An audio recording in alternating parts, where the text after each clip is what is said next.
You're listening to the Dibbly Dobbly Podcast. Remember to like, share, comment, subscribe, and click the bell to make sure you get the latest episodes of the podcast. Be sure to like and share our Facebook page and follow us on Twitter and on Instagram. Hi everyone, and welcome back to another episode of the Dibbly Dobbly Podcast. And on today's episode of the podcast, we're reviewing the first semi-final of this ICC T20 World Cup for 2024 between South Africa and Afghanistan. It was a dominant display by South Africa. Their bowlers on a difficult pitch made it tough work for Afghanistan, and they were able to cement their spot in the T20 World Cup final this Sunday against India. And South Africa, they've finally broken their World Cup hoodoo after all these years of trying and people saying they were choking and all that stuff. They've finally broken the hoodoo to finally play in their first ever T20 World Cup final in any format, be it ODIs or T20s. And the next question is, can they actually win the whole entire tournament? That is the next question. They're up against a very good Indian side who had a very impressive win in the second semi-final against England, and they will be tough to beat. But what we can be assured of is that it will be an exciting final come Sunday, and what a way to finish this T20 World Cup for 2024, which has been a very interesting tournament nonetheless. For Afghanistan, they were simply outplayed. The batting crumbled and struggled on what was a very difficult surface from both sides. Both sides' batting units struggled on this very difficult pitch. And the bowlers only had 56 runs to defend for Afghanistan. So they were simply outplayed in this game against South Africa, which was to be expected. Going into the match, you would probably think that South Africa would have had the edge over Afghanistan, and that turned out to be the case. But for Afghanistan, they'll be disappointed about the result, as I mentioned. But they've played some good cricket in this T20 World Cup. The win against Australia was definitely the highlight for them. Obviously, the game against Bangladesh to qualify for the semi-finals was dramatic in itself. But, they should be proud of their efforts in this tournament, and unfortunately came up against a very good South African side that were determined to get the job done in this semi-final, which they did to try and finally break that hoodoo for South Africa, as I mentioned. But they thoroughly deserved their spot in the semi-finals, Afghanistan. They've definitely played some good T20 cricket throughout this tournament, but they will be very disappointed with the result in this first semi-final. But without further ado, there's lots to talk about in our review of this first semi-final today. Lots to talk about from both sides, from South Africa and Afghanistan. So without further ado, let's get into it. Let's have a look at the match summary from the first semi-final of the ICC T20 World Cup for 2024 between South Africa and Afghanistan from the Brian Lara Cricket Academy Stadium. Afghanistan batted first and made 56 in their batting innings from 11.5 overs. Omarza top scored with 10, and Shamsi and Janssen took 3 wickets each for South Africa. South Africa just needed 57 runs to win. They managed to chase down the runs, finishing on 1 for 60 from 8.5 overs. Hendricks top scored with 29 not out, and Faruqi took 1 wicket for Afghanistan. South Africa won by 9 wickets, and Marco Jansen was named player of the match. What were the key moments and key factors from the first semi-final of the ICC T20 World Cup for 2024 between South Africa and Afghanistan from the Brian Lara Cricket Academy Stadium? South Africa breaking the opening partnership of Grubaz and Ibrahim Sadran for Afghanistan was a key moment in this game. Afghanistan rely heavily on that opening partnership to get them off to good starts throughout this T20 World Cup. But once they were dismissed, the batting collapsed massively on a very tough pitch and saw Afghanistan bowled out for just 56. And the partnership between Hendricks and Markram of 55 for the second wicket was key for South Africa in the run chase. After the early loss of de Kock, that partnership found a way on this difficult surface to guide South Africa to victory. Those were the key moments and key factors from the first semi-final of this ICC T20 World Cup 2024 between South Africa and Afghanistan. Let's talk about how both South Africa and Afghanistan performed in this first semi-final of this ICC T20 World Cup for 2024. And we'll start with South Africa and talk about South Africa's performance with both bat and ball in this game against Afghanistan in the semi-final. South Africa's batting, it was tough work for both sides with the bat in this game. Very tough work indeed on a very difficult surface here in Trinidad and Tobago at the Brian Lara Cricket Academy Stadium. It was a very difficult surface. Both teams found it tough to bat on. But for South Africa and their batters, they were able to find a way to chase down 56 in the end.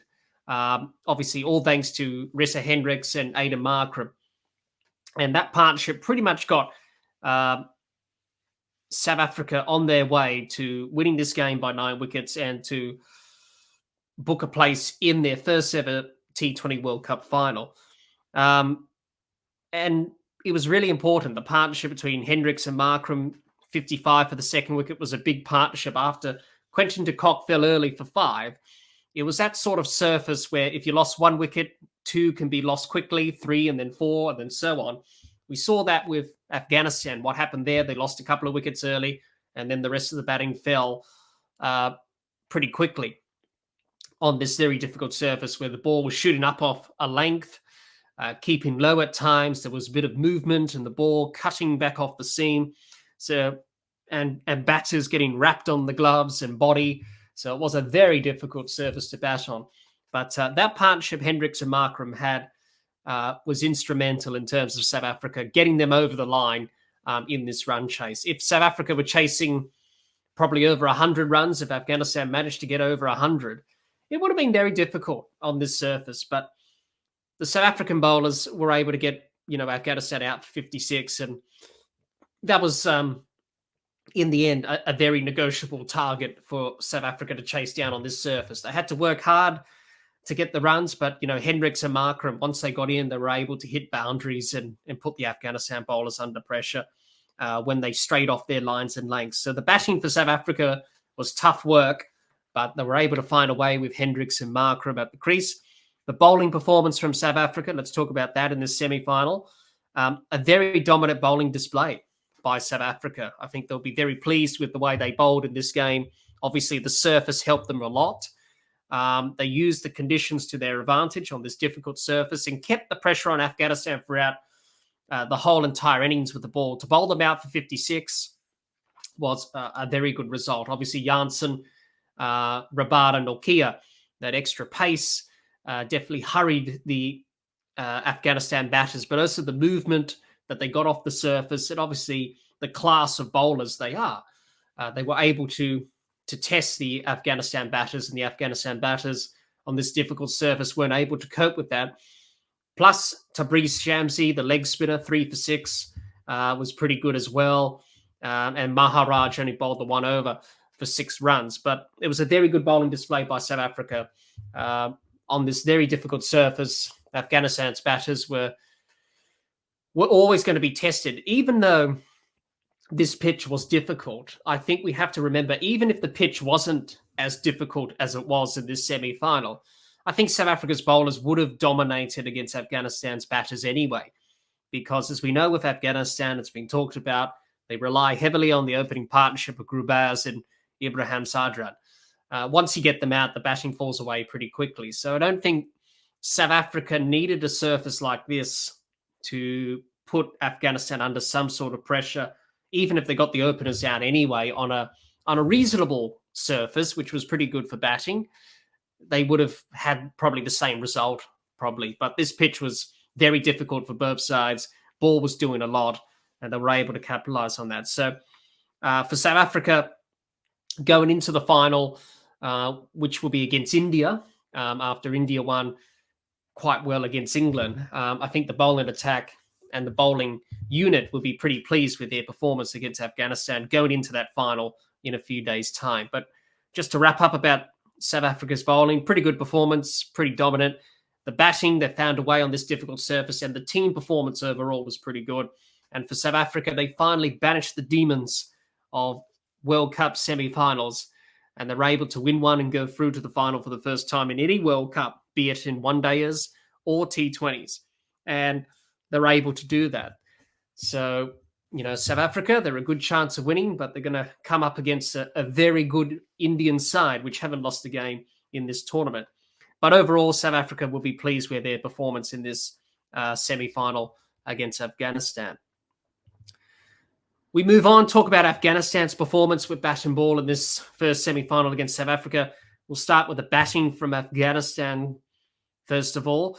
Their batting struggled tremendously on this surface. They struggled big time on a very difficult pitch. 56 all out indicated that. They couldn't really put any pressure back on the South African bowlers. Nortje, Janssen and Rabada were pretty good. Then Shamsi bowled well. Afghanistan didn't quite know what to do.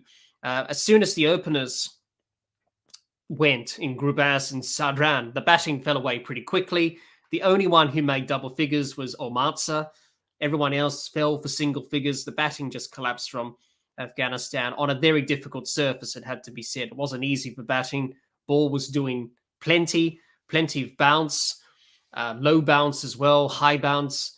Ball shot off a length at times, some low bounce, as I mentioned, and ball keeping low and very difficult. The seam movement as well. So it had it all, really. And Omarza, as I mentioned, the only one to make double figures on 10. The next top score, the top score for Afghanistan wasn't really a batter, it was the extras. 13, the extras for Afghanistan in their innings. And you put that into context, Omarza scored 10. So really just showed you how difficult it was really for Afghanistan. And you can't really blame the Afghanistan batters for their poor batting in this game. It was a very difficult pitch, as I mentioned.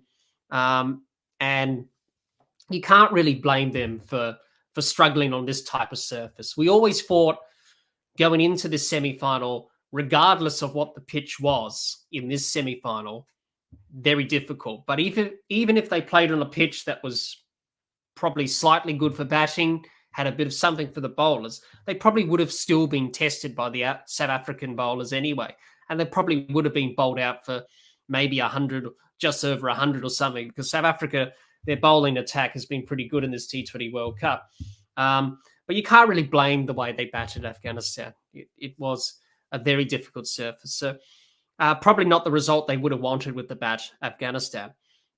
Let's talk about the bowling performance for Afghanistan quickly.